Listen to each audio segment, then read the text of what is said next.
AP రాష్ట్రంపై Montha తుఫాన్ పంజా విసిరింది. ఈదురుగాలులు భారీ వర్షాలతో ముంచెత్తింది. శ్రీకాకుళం నుంచి తిరుపతి వరకు ఈదురుగాలులు భారీ వర్షాలతో విరుచుకుపడింది. ఎక్కడికక్కడ చెట్లు, విద్యుత్ స్తంభాలు నేలకొరిగాయి. 22 జిల్లాల్లోని 403 మండలాలపై తుఫాను ప్రభావం కనిపించింది. సుమారుగా 4.4 లక్షల ఎకరాల్లో వరి, పత్తి, మొక్కజొన్న, పెసర సహా ఉద్యాన పంటలు దెబ్బతిన్నాయని ప్రాథమిక నివేదికలు అందాయి. 1204 పునరావాస కేంద్రాలు ఏర్పాటు చేసి 75,802 మందిని తరలించింది. ఇక వారికి అక్కడ ఆహారం, ఇతర సౌకర్యాలు కల్పించింది. తుఫాను ప్రభావంతో నిన్న ఉదయం నుంచే తీరంలో అలల తీవ్రత పెరిగింది. అధిక వేగంతో ఈదురుగాలులు వీయడంతో ఉమ్మడి తూర్పుగోదావరి, కృష్ణా, విశాఖపట్నం జిల్లాల్లో వందల చెట్లు నేలకూలాయి. సహాయక చర్యల్లో నిమగ్నమైన యంత్రాంగం వాటిని ఎప్పటికప్పుడు తొలగించి రాకపోకలకు ఇబ్బంది లేకుండా చూసింది. విద్యుత్ స్తంభాలు విరిగిపడిన చోట్ల సాధ్యమైనంత వరకు వెంటనే పునరుద్ధరించారు. సాయంత్రం 7 గంటల నుంచి తీర ప్రాంతాల్లోని జాతీయ రహదారులపై వాహనాల రాకపోకలు నిలిపివేశారు. ఉమ్మడి తూర్పుగోదావరి జిల్లాలోని మామిడి కుదురు మండలం మాకనపాలెంలో తాటి చెట్టు విరిగిపడి ఒక మహిళ మృతి చెందారు. కృష్ణా జిల్లా కృత్తిమన్నులో కొబ్బరి చెట్టు పడి ఒకరి కాలికి తీవ్ర గాయమైంది. కాకినాడ సమీపంలోని కుంభాశేఖం రేవు దగ్గర సముద్రంలో మత్స్యకారుడు గల్లంతయ్యాడు. ఇక సాయిరాం అనే మత్స్యకారుడు బోటును ఒడ్డుకు చేర్చే క్రమంలో సముద్రంలో జారిపడ్డాడు. ఇక తుఫాను ప్రభావంతో గడిచిన 12 గంటల్లో నెల్లూరు జిల్లా కావలిలో అత్యధికంగా 23 సెంటీమీటర్ల వర్షపాతం పడింది. ఇక ఉలవపాడులోని 17 సెంటీమీటర్లు, చీరాలలో 15 సెంటీమీటర్ల వర్షపాతం నమోదైంది. దగదర్తి 15.5, జలదంకి 14.1, ప్రకాశం జిల్లా పాకలలో 13.8 సెంటీమీటర్ల వర్షం నమోదైంది. ఇదే అంశానికి సంబంధించిన పూర్తి డీటెయిల్స్ మా కరెస్పాండెంట్ దుర్గా అందిస్తారు. దుర్గా,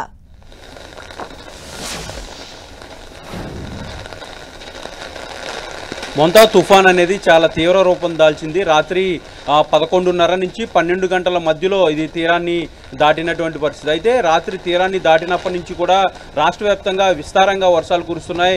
చాలా చోట్ల భారీ వర్షాలు కూడా కురుస్తున్నాయి. అటు శ్రీకాకుళం నుంచి తిరుపతి వరకు కూడా దీని ప్రభావం అనేది చాలా ఎక్కువగా కనిపిస్తుంది. ప్రస్తుతం విజయవాడలో కూడా భారీ వర్షం కురుస్తుంది. ఉమ్మడి కృష్ణా జిల్లాలతో వ్యాప్తంగా కూడా పూర్తిగా వర్షాలు కురుస్తున్నటువంటి పరిస్థితి కనిపిస్తుంది. లోతట్టు ప్రాంతాలన్నీ కూడా జలమయం అయిపోయాయి. ఇక ఏదైతే తీరం దాటిన తర్వాత వస్తున్నటువంటి ఆ తుఫాన్ ఎఫెక్ట్ అనేది ఈరోజు సాయంత్రం వరకు ఉంటుందంటూ కూడా అధికారులు హెచ్చరికలు జారీ చేస్తున్నారు. అవసరమైతే తప్ప ఎవరు బయటికి రావద్దు అనేది చాలా స్పష్టంగా చెప్తున్నారు. కేవలం ఎమర్జెన్సీ సిచ్యువేషన్స్లో మాత్రమే బయటికి రండి, లేదంటే ఎట్టి పరిస్థితుల్లో రావద్దని చెప్తున్నారు. ఎందుకంటే తీవ్రమైనటువంటి భారీ వర్షాలు కురుస్తాయి. గాలి తీవ్రత అనేది కాస్త తక్కువగా ఉన్నప్పటికీ కూడా వర్షాలు అనేవి ఎక్కువగా కురుస్తాయనేది వాతావరణ శాఖ అధికారులు హెచ్చరికలు జారీ చేస్తున్న నేపథ్యంలో అటు శ్రీకాకుళం నుంచి తిరుపతి వరకు కూడా పూర్తిగా హై అలర్ట్, రెడ్ అలర్ట్ను ప్రకటించడం జరిగింది. రాష్ట్ర ప్రభుత్వం కూడా ఎప్పటికప్పుడు సమీక్షలు కూడా నిర్వహించడంతో పాటు జిల్లా అధికారి యంత్రాంగాన్ని ఎప్పటికప్పుడు అప్రమత్తం చేసినటువంటి పరిస్థితి. నిన్న ఉదయం నుంచి కూడా పూర్తి స్థాయి అప్రమత్తతో కనిపిస్తున్నారు. ఇప్పుడు తీరం దాటింది కాబట్టి ఈరోజు సాయంత్రానికి వర్షాలు అనేవి పూర్తిగా తగ్గుముఖం పట్టే అవకాశం ఉంటుందంటూ కూడా చెప్తున్నారు. అయితే ఈరోజు అలాగే రేపు కూడా అతి నుంచి అతి భారీ వర్షాలు కురుస్తాయి. కొన్ని ఏరియాస్లో ప్రధానంగా ఉత్తరాంధ్ర జిల్లాలతో పాటు కోస్తా జిల్లాల్లో ప్రధానంగా భారీ వర్షాలు కురుస్తాయంటూ కూడా వాతావరణ శాఖ అధికారులు చెప్తున్నటువంటి నేపథ్యంలో ప్రజలంతా కూడా జాగ్రత్తగా ఉండాలనేది హెచ్చరికలు జారీ చేస్తున్నారు. అయితే ప్రస్తుతం అయితే సిచ్యువేషన్ అనేది చాలా భారీ వర్షాలు కురుస్తున్నాయి. ప్రస్తుతం అయితే కృష్ణా జిల్లా వ్యాప్తంగా అలాగే ఎన్టీఆర్ జిల్లా వ్యాప్తంగా 2 జిల్లాలు కూడా పూర్తిగా భారీ వర్షాలు కురుస్తున్నాయి. లోతట్టు ప్రాంతాలన్నీ కూడా జలమయం అయిపోయినటువంటి పరిస్థితి. ఇక బందర్లో సముద్రం అయితే అల్లకొల్లాలంగా కనిపిస్తుంది. 400 మీటర్లు ముందుకొచ్చి రాకాశయాలలు ఎగసి పడుతున్న పరిస్థితి కూడా కనిపిస్తుంది. ఎవరిని కూడా సముద్రం చుట్టుపక్కలకి రాకుండా ఎక్కడికక్కడ భారీ గేట్లు కూడా ఏర్పాటు చేయడం జరిగింది. ఇక విజయవాడ పరిస్థితి వస్తే విజయవాడలో ఉన్నటువంటి కొండ ప్రాంతాలు ఎవరైతే ఉంటారో కొండ ప్రాంతాల్లో ఉన్నటువంటి ప్రజలందరినీ కూడా ఆల్రెడీ నిన్నే ఖాళీ చేయించి పునరావాస కేంద్రాలకు తరలించినటువంటి పరిస్థితి. కొండ ప్రాంతం కావడంతో కొండ చర్యలు విరిగిపడే అవకాశం కూడా ఉండింది. కాబట్టి కొండ చర్యలు విరిగిపడే అవకాశం ఉన్నటువంటి ఇళ్లలో నుంచి అక్కడ ఉన్నటువంటి ప్రజలందరినీ కూడా అధికారులు నిన్న ఉదయం నుంచి కూడా ఖాళీ చేయించినటువంటి పరిస్థితి. దాదాపు 40 పునరావాస కేంద్రాలు విజయవాడ నగర వ్యాప్తంగా ఏర్పాటు చేశారు. వాళ్ళందరినీ కూడా అక్కడికి తరలించినటువంటి పరిస్థితి. ప్రస్తుతం అయితే చాలా గాలితో కూడినటువంటి భారీ వర్షం విజయవాడలో కురుస్తుంది. దాదాపు రోడ్లన్నీ కూడా జలమయం అయిపోయినటువంటి పరిస్థితి, రోడ్లన్నీ కూడా పూర్తిగా నీటితో నిలిగిపోయినటువంటి పరిస్థితి. డ్రైనేజీలు అనేవి ఎక్కడెక్కడ ఉంటాయో కూడా తెలియదు కాబట్టి ఎవరు కూడా ప్రజలు బయటికి రావద్దు. ఈరోజు మధ్యాహ్నం తర్వాత వరకు కూడా అతి భారీ వర్షాలు కురిసే అవకాశాలు ఉంటాయి కాబట్టి జాగ్రత్త చర్యలు తీసుకోవాలంటూ కూడా అధికారులు హెచ్చరికలు జారీ చేసినటువంటి పరిస్థితి కనిపిస్తుంది. ఇక ఇంద్రకీలాద్రికి సంబంధించినటువంటి ఘాట్ రోడ్ని అంతా కూడా పూర్తిగా నిలిపేశారు. ఎవరు కూడా ఈరోజు ఆ టెంపుల్కి రావద్దంటూ కూడా అధికారులు సూచనలు కూడా చేస్తున్నటువంటి పరిస్థితి కనిపిస్తుంది. ఇక నగరంలో ఉన్నటువంటి సిటీ బస్సులను కూడా పూర్తిగా నిలిపేయడం జరిగింది. ఎందుకంటే నిన్న రాత్రి నుంచి కూడా బస్సులు కానీ హైవేస్ కానీ వీటన్నిటిని కూడా క్లోజ్ చేశారు కాబట్టి ఎక్కడైనా ప్రమాదాలు జరుగుతాయి. ముఖ్యంగా విద్యుత్ స్తంభాలు తెగిపడే అవకాశాలు కనిపిస్తాయి కాబట్టి ఖచ్చితంగా ట్రాన్స్పోర్టేషన్ కూడా పూర్తిగా నిలిపేసినటువంటి పరిస్థితి కనిపిస్తుంది. ఏదైనప్పటికీ కూడా ఈ మొంతా తుఫాన్ అనేది చాలా తీవ్రత అనేది ప్రజెంట్ అయితే కనిపిస్తుంది. తీరాన్ని ఏదైతే దాటిన తర్వాత దీని తీవ్రత అనేది మరింత పెరిగింది.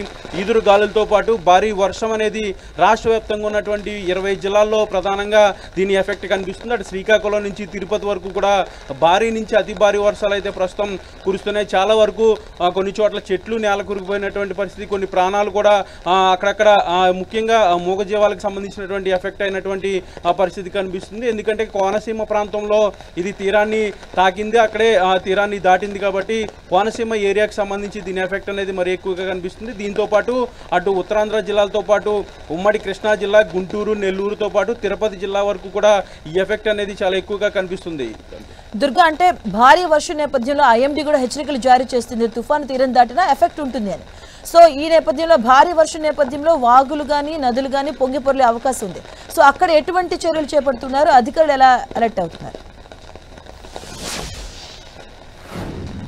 ఖచ్చితంగా ఏదైతే ఫ్లాష్ ఫ్లడ్స్ వస్తాయంటూ కూడా ఐఎండీ నిన్న హెచ్చరికలు జారీ చేసింది. ప్రధానంగా కోస్తా జిల్లాలకు సంబంధించి ఎక్కడైతే నదులు అలాగే చెరువులు ఉంటాయో ఆ ఏరియాల్లో ఫ్లాష్ ఫ్లడ్స్ వస్తాయంటూ కూడా హెచ్చరికలు కూడా జారీ చేయడం జరిగింది. దానికి సంబంధించి పూర్తిగా అప్రమత్తత అనేది ప్రస్తుతం అయితే అధికారులతో కనిపిస్తుంది. ప్రధానంగా ఎక్కడైతే ఆనకట్లు ఉంటాయో, కరకట్లు ఉంటాయో వాటి ఎక్కడైనా సరే బలహీనంగా ఉన్నట్లయితే వాటిని బలపరచడం, దాంతోపాటు అక్కడ ఉన్నటువంటి ముంపు ప్రాంతాలకు సంబంధించినటువంటి ప్రజలను పునరావాస కేంద్రాలు తరలించడంతో పాటు సురక్షిత ప్రాంతాలకు కూడా తరలించే కార్యక్రమం అంతా కూడా నిన్న ఉదయం నుంచి కూడా చేస్తున్నారు. ప్రధానంగా అటు ఉత్తరాంధ్ర జిల్లాలకు సంబంధించి అలాగే కృష్ణా జిల్లాకు సంబంధించి కోనసీమకు సంబంధించి కొన్ని ఫ్లాష్ ఫ్లడ్స్ వస్తాయంటూ కూడా అధికారులు అంచనా వేస్తున్నారు. ఎక్కడైతే ఫ్లాష్ ఫ్లడ్స్ వచ్చే అవకాశం ఉందో అక్కడ ఉన్నటువంటి చుట్టుపక్కల ప్రాంత ప్రజలందరినీ కూడా ఖాళీ చేయించి పునరావాస కేంద్రాలకు తరలించినటువంటి పరిస్థితి కనిపిస్తుంది. ప్రధానంగా ఇటు గోదావరి, కృష్ణా నదులకు సంబంధించినటువంటి నీటి మట్టాలు కూడా పెరుగుతున్నాయి. దాంతోపాటు ప్రకాశం బ్యారేజ్ నీటి మట్టం కూడా పెరిగింది. గేట్లన్నీ కూడా వదిలి కిందకి నీరు విడుదల చేస్తున్నారు. ఎందుకంటే దిగువ ప్రాంతాలు ఇబ్బంది పడకుండా వాళ్ళందరినీ కూడా ఆల్రెడీ సురక్షిత ప్రాంతాలకు తరలించడం జరిగింది. దీంతోపాటు ఎక్కడైతే ఆనకట్లు ఉంటాయో వాటన్నిటిని కూడా పటిష్టపరిచే ప్రక్రియ అంతా కూడా జరిగింది. ఎక్కడైతే బలహీనంగా ఉంటాయో వాటన్నిటిని కూడా ఇసుక బస్తాలతో అలాగే మట్టి సహాయంతో వాటన్నిటిని కూడా బలపరిచినటువంటి పరిస్థితి కనిపిస్తుంది. ఇటు నెల్లూరుకు సంబంధించి అత్యధిక వర్షపాతం నమోదైంది కాబట్టి నిన్న దాదాపు రాష్ట్ర వ్యాప్తంగా కురిసినటువంటి వర్షాల్లో నెల్లూరు అనేది అత్యధికంగా వర్షపాతం నమోదైంది కాబట్టి అక్కడ ఉన్నటువంటి వాగులు వంకలు కూడా పొంగే అవకాశం ఉంది. కాబట్టి అక్కడ ఎక్కడైతే వాగులు పొంగే అవకాశం ఉందో అక్కడ ఉన్నటువంటి పునరావాస కేంద్రాలకు అక్కడ ఉన్నటువంటి ప్రజలందరినీ కూడా తరలించినటువంటి పరిస్థితి. ఇప్పుడు తిరుపతిలో కూడా భారీ వర్షాలు కురుస్తున్నాయి. అలాగే ఉత్తరాంధ్ర జిల్లాలకు సంబంధించి విజయనగరం, శ్రీకాకుళం, విశాఖపట్నం జిల్లాలకు సంబంధించి కూడా భారీ వర్షాలు కురుస్తున్నాయి. ఇక కోనసీమకు సంబంధించి అయితే తుఫాను తీరం అక్కడే దాటింది, అక్కడే తాకింది కాబట్టి అక్కడ విస్తారంగా వర్షాలు కురుస్తున్నాయి. దాంతోపాటు గాలి అనేది కూడా ఎక్కువ వీస్తుంది. గంటకు దాదాపు 100 నుంచి 120 కిలోమీటర్ల వేగంతో గాలి కూడా వీచింది. రాత్రి ఆ తుఫాన్ ఎఫెక్ట్కి ఎక్కడైతే ఎఫెక్ట్ అయ్యావో అక్కడ ఉన్నటువంటి రోడ్లపైన పడిపోయినటువంటి చెట్లకు సంబంధించి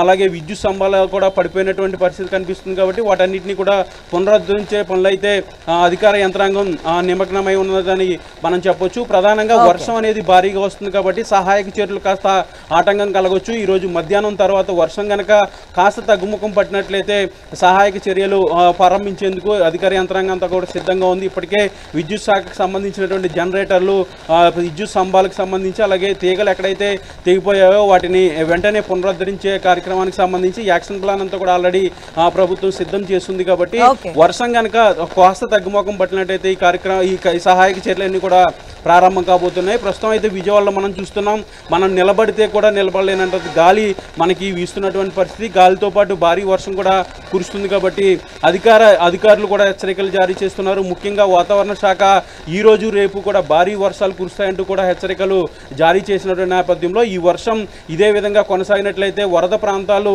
ముఖ్యంగా వరద ముంపు ప్రాంతాలు కూడా చాలా ఎఫెక్ట్ అయ్యే పరిస్థితులు కనిపిస్తున్నాయి. ఎందుకంటే ఈ రోజు రేపు కనుక భారీ వర్షాలు కురిసినట్లయితే చాలా వరకు లోతట్టు ప్రాంతాలన్నీ కూడా పూర్తిగా జలమలం అయిపోయే పరిస్థితి కనిపిస్తుంది. కొన్ని చోట్ల వరదలు కూడా వచ్చే అవకాశాలు అయితే చాలా స్పష్టంగా కనిపిస్తున్నాయి. Right, thank you Durga.